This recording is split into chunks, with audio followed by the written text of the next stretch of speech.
Hello everyone and welcome back to Microsoft Flight Simulator. No, we're not here to look at a update to Womby's fire truck. This isn't even Womby's fire truck. We're going to do a speed run of what I'm calling the novelty aircraft in the game, starting with the Curtiss JN4 Jenny. We'll then move to the Spruce Goose. And I think that's it. I was going to do the Wright Flyer, but in the overview that I did not too long ago, that's pretty much everything that airplane has to offer. You're not going to be doing any long flights with that, and you're really not going to be doing any long flights with this. So we're going to take a look at it, get it started up, take a look at the textures, do a very, very short flight. This airplane is abysmally slow. And then we'll hop over to the Spruce Goose and do the exact same thing. So without further ado, let's begin. So textures on the Jenny, obviously this being a new addition to the mod, or to the sim, they're all relatively high. Wood looks a little bit funky, like hyper polished, which I think it did have a sort of varnish on it, but I don't know. Prop looks good at a distance. Old bicycle tire wheels and shocks are looking good. Are those Kevlar shocks with Kevlar wheels? I'm not sure. No, they didn't have Kevlar then. I have no idea what those are made out of. Wing textures look alright. Funny enough, so the Wright Flyer also used a sort of a dope and fabric. This is a dope and fabric type wing, and it looks a little bit lower quality than that of the Wright Flyer. So, not AN bolts, but your hardware on that's looking good from a security standpoint. Top end control surfaces are not lower control surfaces. This airplane only had top control surfaces. Some people think of like the Boeing Stearman, which actually only had aileron actuation in the upward direction. The lower ailerons would droop, or do droop, when the wings are on the ground and there's no air rushing underneath them, and then as you get air pressure underneath them, it pushes them up, and then you just lift the aileron that you want to bank the wing. A lot of extra detail in here that I'm loving. Let's see, is this my throttle body here? Yeah. No, that's a heater. Carb heat? I think that's carb heat. Let's find out. So controls on. Nope, that's my throttle body. So you can actually see, I don't know who this is for, but I like stuff like this. You can actually see, as I move my throttle, the throttle body moves. Now, did they go obnoxiously over the top and put a frickin' throttle plate? Oh, come on. You know, the one thing I wish they would have left alone in Flight Sim were the rates, and I can't find, for the life of me, somewhere to go to change them in the sim, so I just keep jumping around like a moron like this. I'm gonna guess they didn't. I think that's a safe bet to make. Yeah, so we're looking inside of the throttle now. That's where the plate would be, is right where you're looking. So I mean, just still, this is still over the top detail, and I love it. I absolutely love it. I shan't complain. Oh dude, this thing passes the patented sample test with the flyingest of colors. Individual mounting bolts for the cylinders, push brackets or push rods up at the top. I don't know who this is for, but if it's for me, I love you. That's fantastic. You can see the back side of the spinner there, or well, you can't now, but that's fantastic. And then looking down into the engine, you can see a lot of that detail as well. Literally no expenses spared. Even this fuel cap here. I wonder if this has an openable cowl. It almost has to with the level of detail that they put into it. I'm not sure how to do that, but because looks like that throttle body. I don't know what angle you could get from the aircraft to see that moving. I guess right here. So there, I think that's it. But it's, I don't know. I love stuff like that. Completely and totally unnecessary, but I love little details like that. Really makes you think the devs do care about the airplane that they're putting out. So props to them for that.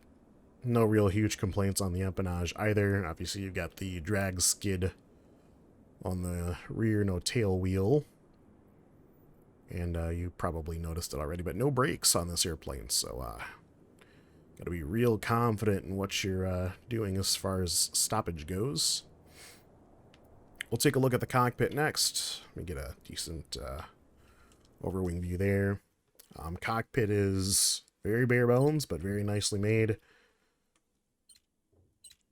Quick soundscape for you guys.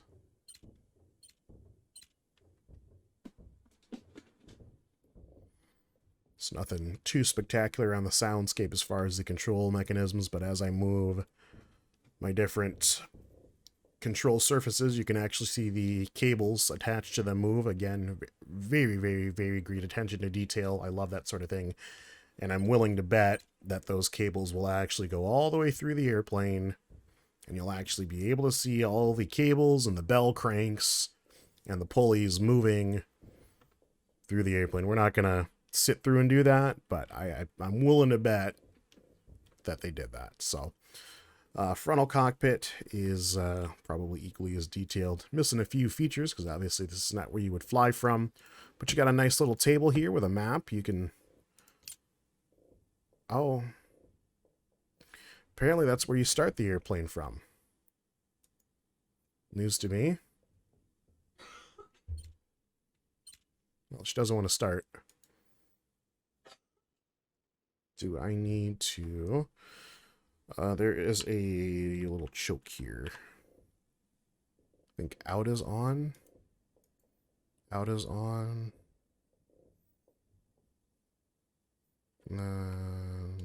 This one? I control lead. What are you guys thinking, huh? I control lead. All in all, a good startup. This rotates? What is this? What is this? Oh, it's an altimeter. This, this is a primitive altimeter. I love it. So, you don't have like barometric pressure. You just dial this when you're on the ground. Here, there's 0. And then as you go up, it goes up. That's amazing. I love that. What do we have over here? Is there like cockpit lighting I can turn on? It's a little bit dark in here. These are batteries. What do you do? I don't know. I'm like clicking stuff that I don't know what it does. Oh boy, he's going for a ride. It's not you. Oh, okay, I'm guessing that's the fuel shut-off. Duly noted. Are these? Ah, there's the lighting. Okay. So we've got a thermostat? No, this has to be like oil temp, I think. It's got to be oil temp if it's going up to 220. Oil, no, maybe this is oil temp. Yeah, because I guess oil wouldn't get that hot. So maybe this is coolant temp, oil temp, engine RPM, and an altimeter. That's all you get. That's all you need. Let's start her up again, and we'll get flying here. We'll do a startup from the outside.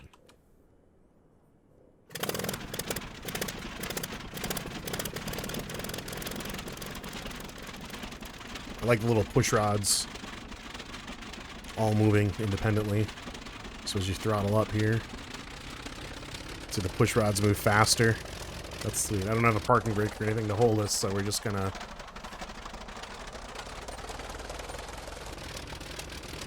do our best to taxi out here. Now, something that surprised me, one, I don't understand how he's turning because it's just a static skid and you don't have brakes, but I'm not going to point, whatever. I'm imagining back in World War I when this was a prominent flying airplane, they just kind of pulled the airplane in the direction it needed to go and then said, all right, cool, take off. Good luck.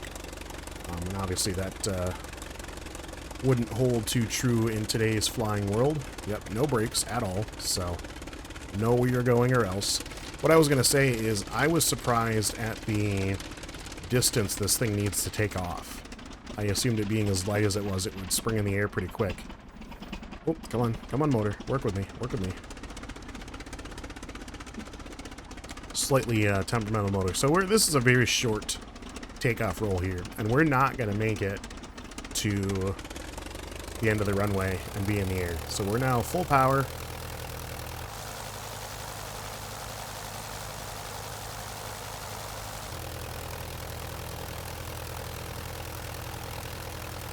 I'd assume, I have no idea what kind of motor the Jenny uses, but she ain't fast. Our tail wheel's still on the ground. Maybe like a, I don't know, like a 20 or 40 horsepower motor. Still on the ground, on the dirt now. It's fine. It's where this airplane probably should be taking off from. There's a dirt or a grass strip. Crossing a public road. Just now getting airborne, but not quite enough airspeed to maintain it, so we're going to sit in ground effect a little bit.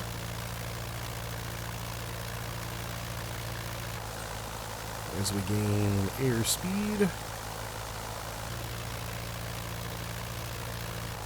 It's also worth pointing out, you really can't see anything, even when you move the camera position up. There's not a whole lot to see. Unless you're at a downward angle of attack, obviously. Downward angle of attack, that's stupid. Downward attitude. Nose down attitude. Because as we know, angle of attack is the angle between the chord line of your wing and the relative wind. For example, our angle of attack right now is really high. It's probably to the point of almost stalling. Alright, I'm gonna slew mode us up some altitude here, just because I don't have the patience to slowly and appropriately climb this airplane. And we'll see what we can do as far as maneuvers. Alright, a little bit more altitude under our wings now. Not really much more airspeed over some ancient... is that Pueblo? Is that made out of Pueblo? Or what's the mud that they would... is that called Pueblo? I don't know. Nope, I think Pueblo is a decorative style. I don't know. 4th grade history class is letting me down. But, you know. Buildings almost as old as this airplane. I'm kidding, it's a joke. Those buildings are significantly older than this airplane. By at least 2 years. Anyway. Let's do some maneuvering attempts in the Jenny here. I've got no airspeed indicators. What's the gauge on the front? That's my fuel filler. I got oil temp and that, yeah, oil temp. And, nope, so I have no idea what our airspeed is. It's slow. I mean, it's a really docile airplane. You can, imagine. A lot of rudder input, actually, if you really want an aggressive change. So if I just bang the stick to the left, let's say here, really slow to respond. But if I combine that left stick bang with a rudder input, it's still slow to respond, never mind. I was applying a concept I learned in RC flying, actually, where certain aircraft actually don't have aileron controls. They're limited channel, so you'll have like what's called, I think it's called a 2-channel airplane, where you have the elevator and the rudder. Those are your 2 channels of control, and you control the bank of the airplane just with the rudder. So right now I'm not putting in any aileron authority at all. I'm just controlling the bank of the airplane with rudder inputs. And then you add a 3rd channel, ailerons, and it goes up from there. If you add landing gear, flaps, all that kind of crap. But we're not here for an RC lesson. I mean, it's a really docile airplane. You're not going to be doing any really aggressive maneuvers in this thing. I wouldn't even recommend taking this thing above 30 degrees nose up for more than 2 seconds.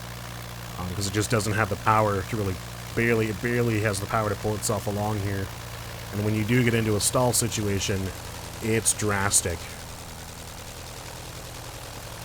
And it takes a fortnight to recover. And I would imagine, given the earlier aviation technologies at the time, you probably would manage to overstress the airframe in the process. Rolling, like past 45 degrees, also probably wouldn't advise it.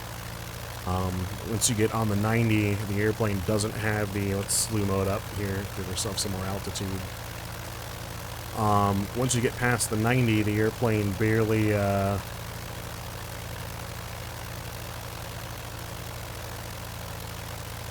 has the authority to continue the roll, probably because your airspeed has dropped so much. So we will do a nose down roll attempt. So let's get the nose down, get some real good airspeed under our wings here. You can hear the engine RPM increasing. I've been full throttle this whole time. Alright, we're gonna snap roll to the right. That's full rudder, almost full rudder, and full left elevator. Engine's gonna cut out on the stick. Yeah. So you can do it. Good lord, do I not advise it. And sustaining like a 90-degree roll, also probably impossible. Get more airspeed under the wings. Snap to 90. Yeah, it's impossible. I'm full left rudder and we're still sinking like a stone. So that's the Jenny. Let's set up for a quick landing on this dirt road here before we move on to our next aircraft.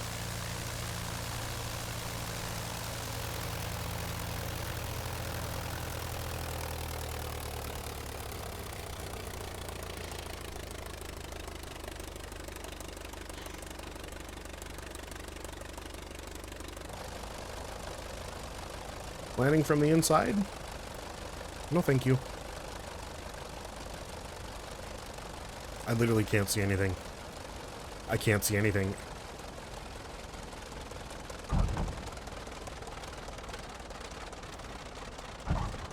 I wish you guys could see my stick inputs during that, air quotes, landing. Obviously no brakes here. So we're just gonna roll it out as best as we can. Keep it in the direction we want to go. Very heavy after firing from those short stack pipes. It almost sounds like it barely wants to run at what is idle power. Doesn't it? I mean, it's still running, I guess, so it doesn't matter.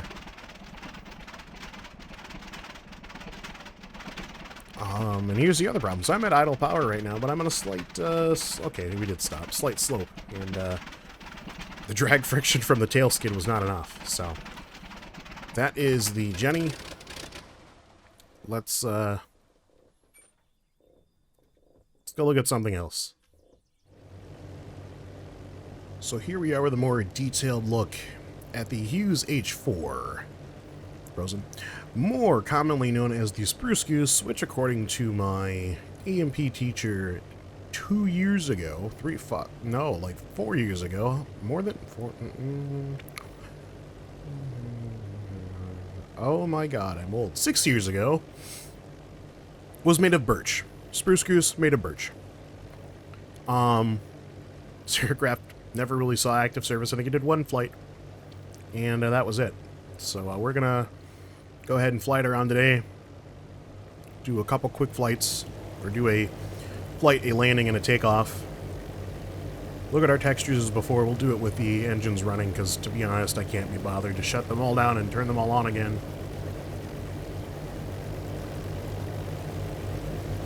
But all in all, I think the textures are very decent. I don't think there's anything stand out about them. I think this is the first running engine texture that I've done. Anybody nervous? Anybody nervous about this prop plate, how close we are? Well, we're dead now. I do like the see-through cowling. That's always a good plus. I'll assume all of the engines are that level of detail. Getting up close to the airplane, you can see the nice rain effects. Very, very detailed interior.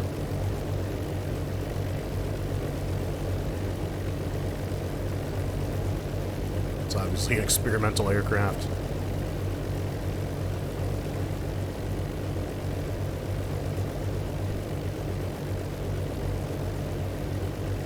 that guy is there, but that's good detail. No lower modeled cabin. This aircraft had a big cargo area in the lower portion. Twin pylons, one on either side to keep the aircraft level during takeoff, landing, and rough sea conditions.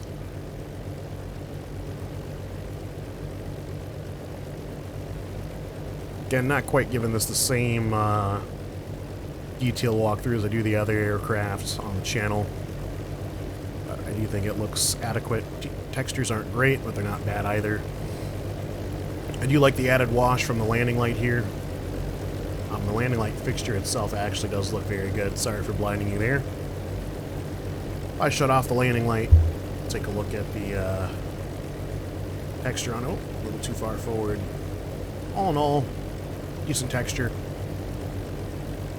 Not great, not bad, but works for me. Get a quick back look at the cowl from the rear. Not a whole lot with my EMB on there, so we'll shut that off. You can actually see a good amount of detail on the engine looking into it.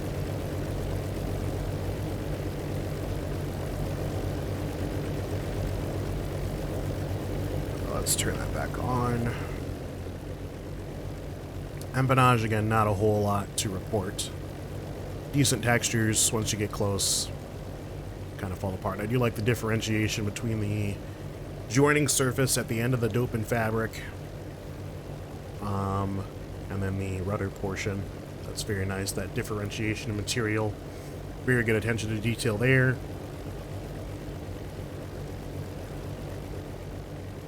I believe, I'm not going to test it right now, but I believe these servos do actually move in relation to the trim on both the rudder and the elevator. Got a nav light on the rear here, that's looking very good. These are default lighting textures, no new light mod as of right now, just because I don't plan on flying this aircraft a whole lot. That doesn't help too much, it's just a cloudy, rainy day. Thought about taking this out to Puget Sound. We're not too far from there, but that's where I did the last flight, so I wanted to do something a little bit different. Coast Guard providing us some nice support in their pass patrol vessel. And then we'll hop inside and take a look at the cabin.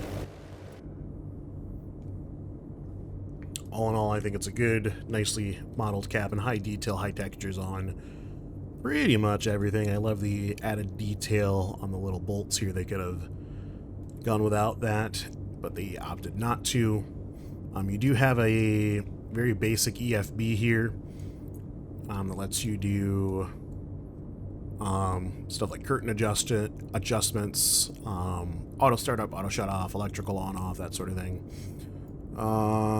Fuels, is this any of this clickable? And I think this is just a readout to tell you what fuel you have where.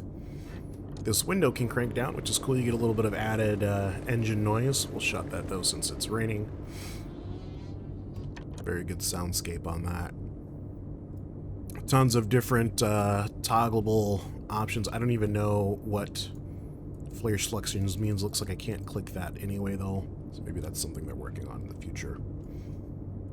Landing lights, you can see I had those off before. If I turn those on, we get the big cast from the landing lights. Oh, come on, work with me. It's that nice cast on the engine cowl there. Obviously 8 engines on this aircraft. The engines are configured where one throttle controls 2 engines. So these are your 2 outboards on the left and on the right, 2 inboards on the left and on the right. Flaps handle here, both co-pilot and pilot have one. We can only actuate the one by the pilot, but obviously they move in tandem. I believe this is a radio panel. It appears not to be clickable. There's no clickability there. I would assume radios would be done by a flight engineer in the back anyways. Engine gauges, again, you've got engines 1 and 2 on one gauge, 3 and 4 on one, 5 and 6 on one, and 7 and 8 on the other, and that repeats for your manifold pressure, RPM, and I believe oil or coolant temperature, maybe? No, those are pressure gauges. I'm not sure what BM BMEP. Not sure what BMEP actually stands for. Pretty standard 6-pack. You've got flap and control input, I'm sorry, flap and trim tab input gauges, your vertical speed, airspeed, DG, your turn bank, altimeter, horizon, and I think a second DG. And that repeats for the pilot as well. The co-pilot window, it appears, cannot be rolled down. Cannot, that's fine. We fly as PIC and PIC only on this channel, so. Radio operators tab, frame rate's dropping a little bit on us here. Looks like none of this is clickable, which is fine. I mean, until Flight Simulator gets multi-crew support, none of this non-clickable stuff for flight engineers bothers me. Obviously, you've got your engine operator station here. Looks like you can do some interaction with this panel here. This guy you can actuate, these you can actuate. So if you did want to do a startup from the rear, you could. So you got all 8 engine starters, engine primers, oil deleters. So there is a little bit of clickability should you want multi-crew support, but let's be honest, this is going to be a control-y airplane all day. This is the stairway where pilots and crew would go down into the area below. Then you've got a very large set of tables, and then passenger seating in the rear. As we continue further back, there's a upward hatch that'll actually take you up and above the airplane. And this looks like as far back as we can go. Can't go any further than that, so. It's like another set of radios of some kind, or are these voltage dividers? Transformers? Magnetos. These are magnetos. Alright, cool. So that is the cockpit over down. I'm going to back the airplane up down this lake because we've been slowly bouncing down it this entire time. And we'll get a takeoff in. Well, there's a coffee machine too. How about that? Look at that. Coffee. 10 out of 10 for me. Actually, you know what? I think we've got the room here. Let's turn a little bit to the right. And then we'll get set to take off here. I'm going to throttle up our left-hand outboard engines. These 2 outermost, just to help us turn a little bit better. So there's no water rudder that I know of in this airplane, which is strange. Big, huge rudder on the rear, but obviously at lower speed, that's not going to help you do much for control. I would assume this airplane was intended to have like a assistant boat or like a tow tug or something. But we will never know. Alright, advancing throttles to 55 pounds. Just kidding. I'm not gonna quite make it there, but that's fine. Big, huge plume of water behind us. You can see the aerodynamic forces of the airplane taking over here. We're now airborne in the air, riding that ground effect. I'm going to bring in the flaps because this airplane loves to climb. And we'll just do a low-level flight here. Obviously, we're in, at best, MVFR, but more realistically IFR conditions, and we're attempting to do a VFR flight, so.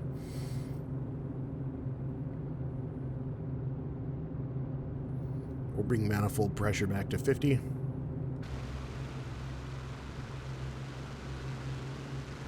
Frozen? Oh, I had the... No, I had them on. Okay. So I had the landing lights off for that whole sequence? That sucks.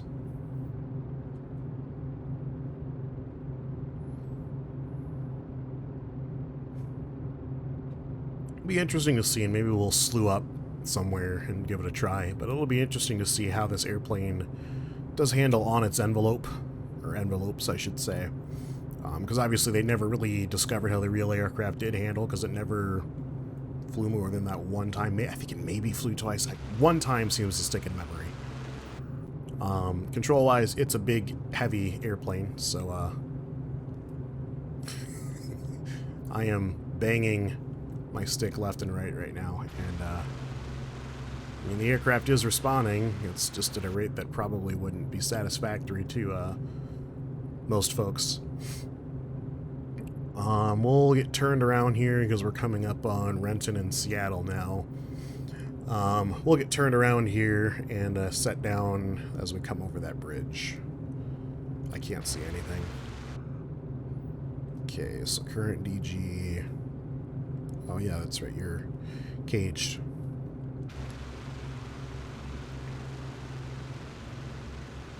And the rain's turning to snow, which means icing is going to be prevalent here. I feel like we've got a lot more bank on, and I'm relying on the instruments fully now, because visually to me it looks like we have a lot more bank on than I think we actually do.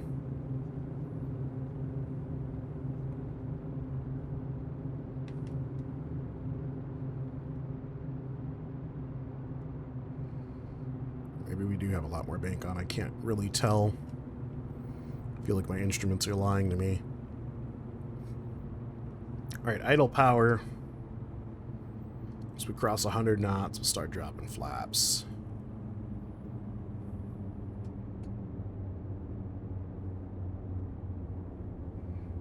Yeah, there's 100. Flaps coming in. We'll just barely crest this bridge here.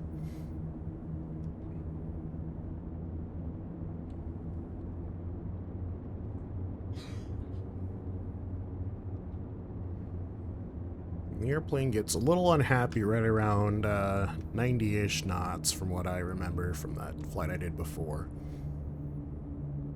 When you're not in a descent. So we'll keep this rate of descent going. I feel like we're almost on the ground. We're like almost hitting the water.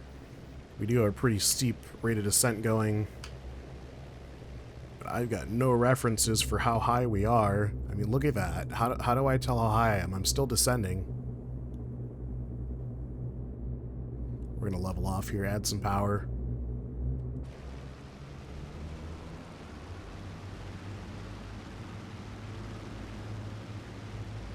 Yeah, we're right on the envelope of a stall.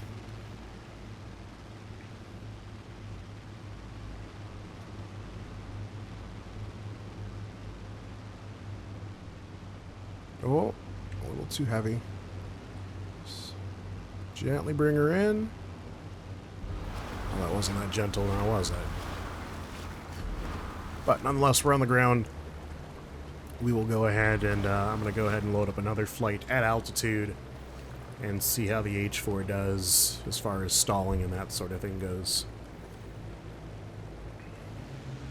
Alright, here we are at a much higher altitude, at a much sunnier place. We're over Hawaii right now, which, if I remember correctly, recently was erupting, so that's cool.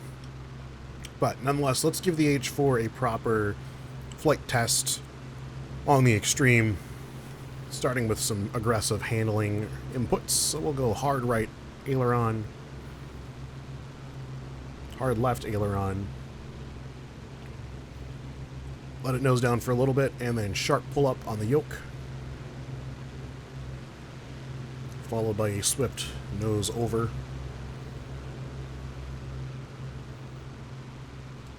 And I mean, it responds like I would expect it to. Again, none of this stuff has really ever been published, so you're obviously not going to be doing any aerobatics or that sort of thing with this airplane. Let's get a stall check in. So we're going to go ahead and pull back on our yoke. Keep this angle of attack. We'll keep the power in.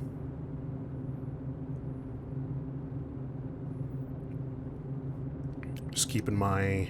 Oh, frozen. Keep our center mark chevrons as aligned as I can. There's 90 knots. She's starting to get a little bit unhappy with me. And I'm guessing this is just going to kind of float back down towards the ground with this shallow angle of attack that I've got in. That's kind of already doing it, actually, if you look from the outside. A little bit of stall buffeting. We're actually still climbing somehow. 80 knots.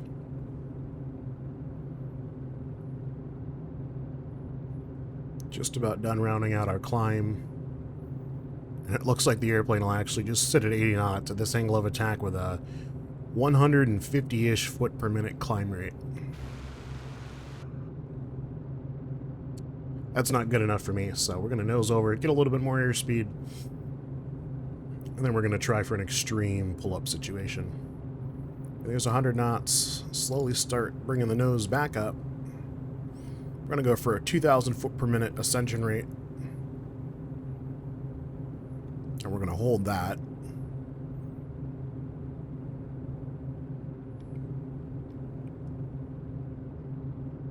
Assuming she will. Full back on the yoke now.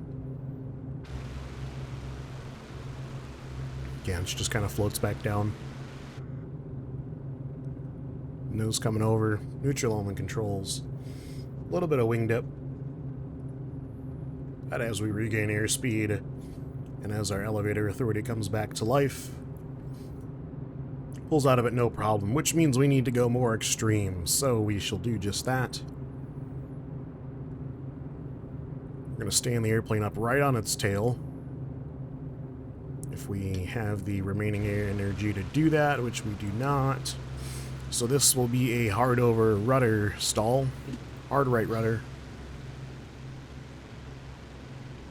Airplane just don't care. Alright, let's get a lot of airspeed under our belts here. Wow, 90 degrees straight down.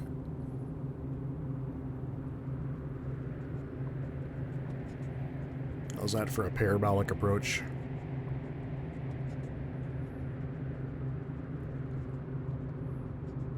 Right, this time standing the airplane up straight on its tail. We're going to run out of energy again, but this should be an even more dramatic stall. Trying to counteract. Trying to counteract. Airplane doesn't care. Neutralize controls.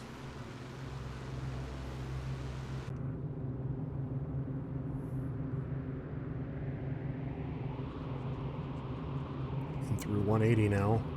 That's probably a V&E exceedance, if I were to imagine so. You can hear the little cheap generic flight sim squeaks. That's about as close to 90 as I think we're going to be able to get.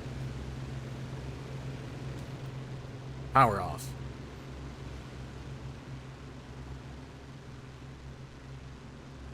No, she just wants to float back down to the ground. She'll go full nose down.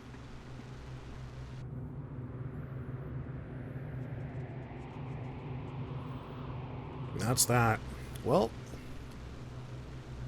guess I don't know what I was expecting. It's a big, heavy behemoth, and we don't have a lot of actual aeronautical data on how it performs. But nonetheless, those are two of the three novelty class airplanes that I'm calling it for the 40th anniversary edition. Two we looked at today, the Curtiss JN4 Jenny and the Hughes H4 Spruce Goose, made of birch. Wright Flyer, again, not going to cover. It's a very simplistic airplane. We looked at it a lot longer in the overview series than I probably wanted to, so it's going to be that. But that's going to do it for this video. Thank you guys very much for watching. I've got, I think, one more airplane to look at. It's the one that I am most happy for, and the one you guys have probably been most anticipating. The I&I builds, I believe, A310. So in the next video, we'll take a look at that, and then we'll go back to our regularly scheduled flight sim nonsense shenanigans. I've got a few things in the pipeline that I've been wanting to work on once I finish this, and I'm going to get started on those right away. So I will catch you in the next video, and as always, take it easy.